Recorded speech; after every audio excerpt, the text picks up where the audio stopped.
Good morning students. BCom second year की business management की हमारी क्लास में टॉपिक चल रहा था कंपनी की अवस्थाओं से संबंधित। तो कंपनी की जो हमारी प्रथम अवस्था थी परिवर्तन अवस्था, उसके बारे में हम चर्चा कर चुके थे। तो आज हमें उसकी दूसरी अवस्था के बारे में चर्चा करनी है। दूसरी अवस्था है समामेलन अवस्था। 4 अवस्थाएं बताई थी आपको, तो दूसरी अवस्था है समामेलन अवस्था। पहली अवस्था ही थोड़ी सी बड़ी है, दूसरी अवस्था छोटी है, तीसरी उससे भी छोटी और चौथी उससे भी छोटी है।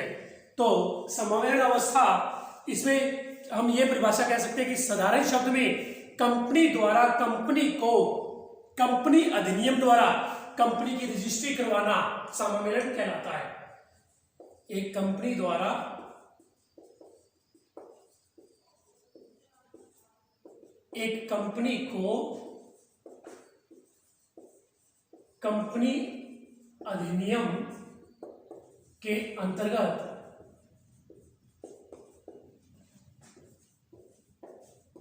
रजिस्ट्रेशन करवाना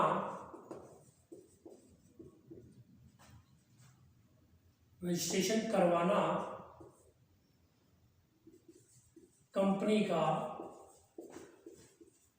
समामेलन कहा जाता है। ठीक है। और एक परिभाषा और आ जाती है कि दूसरे शब्दों में प्रवर्तक कंपनी रजिस्ट्रार के पास आवश्यक प्रपत्र व निर्धारित शुल्क जमा करवाने के पश्चात रजिस्ट्रार द्वारा उस कंपनी का नाम अपने रजिस्टर में लिखने की आज्ञा प्रदान करता है तथा इस आशय का प्रमाण पत्र निर्गमन करने की प्रक्रिया को ही कंपनी का समामेलन कहा जाता है। कंपनी के समामेलन से संबंधित कुछ आवश्यक कार्यवाही आती है। आवश्यक कार्यवाही जो एक प्रवर्तक को पूरी करनी ही पड़ती है। ठीक है, जिसके बारे में हम चर्चा करते हैं। पहली है आवश्यक कार्यवाही जो प्रारंभिक कार्यवाही के नाम से जानी जाती है। प्रारंभिक कार्यवाही, इसमें क्या होता है? रजिस्टर कार्यालय का स्थान निर्धारित करना। प्रवर्तक करेगा क्या? एक तो रजिस्टर्ड कार्यालय का स्थान निर्धारित करना। ठीक है, ये काम करेगा सबसे पहले। उसके बाद कंपनी का नाम निर्धारित करना। उसके बाद औद्योगिक लाइसेंस प्राप्त करना।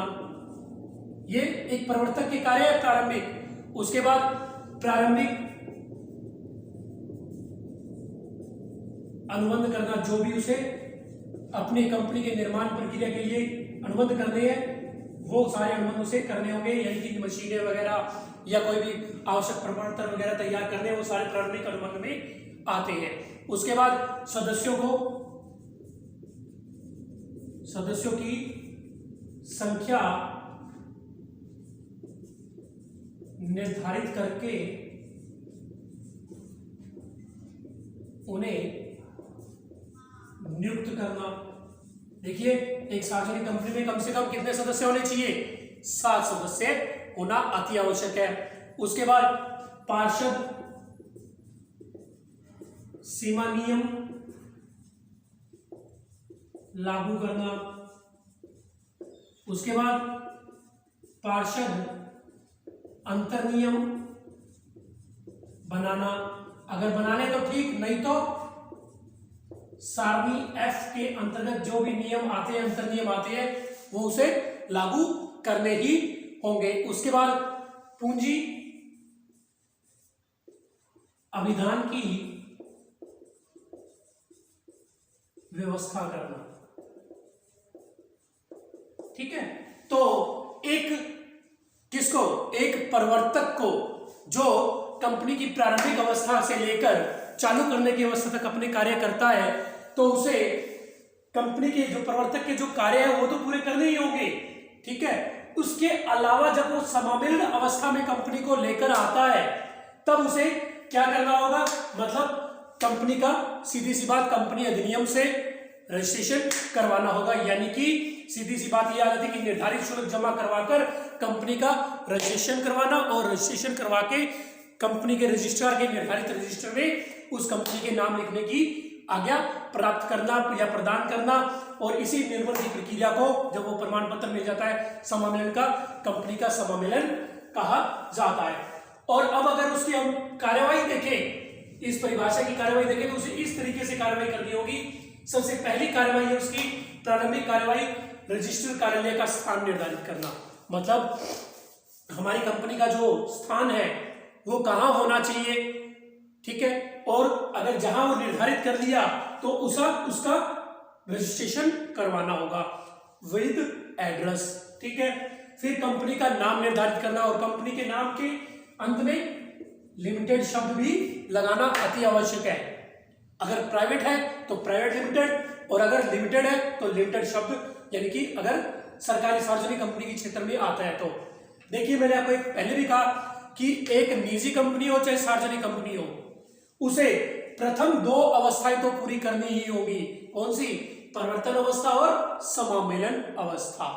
ये दो पूरी करनी ही होगी। तो ये दोनों की प्रक्रिया सेम है। उसके बाद जब पूंजी विधान की अवस्था और व्यापार प्रारंभ करने की अवस्था आती है, वो सिर्फ एक सार्वजनिक कंपनी को ये अवस्थाएं पूरी करनी होती है। तो नाम निर्धारित करने के बाद उसका उस नाम से औद्योगिक लाइसेंस भी प्राप्त करना होगा। फिर उसके बाद औद्योगिक लाइसेंस प्राप्त करके प्रारंभिक अनुबंध करने होंगे। मतलब प्रारंभिक अनुबंध वो होंगे जैसे मशीनें परचेज करना, कंपनी का कंस्ट्रक्शन तैयार करना, रॉ मटेरियल परचेज करना, और उसके बाद जो भी अंकेशक है, दलाल है, उनको नियुक्त करना, उनके साथ अनुबंध करना। उसके बाद सदस्यों की संख्या निर्धारित करके उन्हें नियुक्त करना। यानी कि निजी कंपनी है तो 2 मिनिमम, सार्वजनिक है तो मिनिमम 7 सदस्य है, उसे नियुक्त करने ही होंगे। उसके बाद जो रजिस्ट्रार द्वारा पार्षद सीमा नियम, कंपनी अधिनियम द्वारा जो नियम बनाए गए हैं उन्हें उस कंपनी पर लागू करना होगा। और पार्षद अंतर नियम बनाना, देखिए कंपनी परिसर में रहकर अगर वो पार्षद अंतर नियम बना लेता है तो ठीक, अगर नहीं बनाते तो रजिस्ट्रार द्वारा जो सारणी F लागू की गई है उसके अंतर्गत जो हमारी कंपनी पर नियम लागू होते हैं वो उसे लागू करने होंगे। और उसके बाद पूंजी अभिधान की व्यवस्था करना, यानी कि पूंजी एकत्रित करना। और ये पूंजी वो एक बार तो किससे मांगेगा? किससे? कंपनी के मालिक से, क्योंकि जिनके साथ जो भी अनुबंध किए हैं या जो भी रॉ मटेरियल परचेज किया है, जो भी उसने प्रारंभिक अनुबंध किया, उनका भुगतान करने के लिए उसे पूंजी की व्यवस्था भी करनी होगी। उसके बाद आगे की कार्यवाही आती है कि रजिस्ट्रार को सुपुर्द किए जाने वाले जो आवश्यक प्रलेख है, ये सब प्रलेख पूंजी विधान की व्यवस्था, यानी कि इसमें ये आएगा कि हमारी अर्थराइज्ड कैपिटल कितनी है, ठीक है, कितनी हम इशू करना चाहते हैं, कितनी हम शेयर में रखना चाहते हैं, ठीक है, और कितनी हम उसके बाद रिजर्व में रखना चाहते हैं। ये सारी चीजें उसमें लिखनी होगी। लेकिन इसे पास करेगा कौन? रजिस्ट्रार, ठीक है ना। ये तो हम एक प्राविधान बनाकर रजिस्ट्रार को देंगे, ठीक है ना। तो ये सारी प्रक्रिया हम करेंगे। इसकी आगे की जो प्रक्रिया आवश्यक कार्यवाही में उसके बारे में हम कल चर्चा करेंगे। आज के लिए इतना ही। Thank you.